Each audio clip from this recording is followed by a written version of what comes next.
আসসালামু আলাইকুম my dear students, তোমাদেরকে আজকে এসএসসি ফিজিক্স অধ্যায় নাম্বার 8 আলোর প্রতিফলন চ্যাপ্টারে একটা এমসিকিউ নিয়ে আলোচনা করব।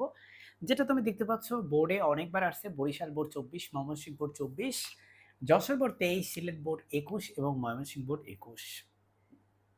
প্রশ্নটি হচ্ছে, এক টুকরো সাধারণ কাচে প্রতিফলন হয় কত পার্সেন্ট?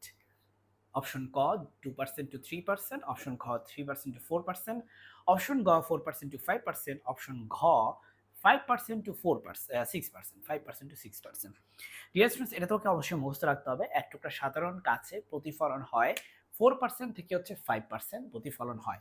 তাহলে তুমি আমাকে বলতে পারো স্যার বাকি 95 থেকে 96% কি হয়? বাকি 95 থেকে 96% হচ্ছে প্রতিসরণ হয়। তার মানে এক টুকরা সাধারণ কাছে বেশিরভাগ আলো হচ্ছে প্রতিসরিত হয়ে যায়, খুব অল্প পরিমাণ আলো হচ্ছে প্রতিফলন হয়। আশা করি তুমি বুঝতে পেরেছো কনসেপ্টটা। আসসালামু আলাইকুম।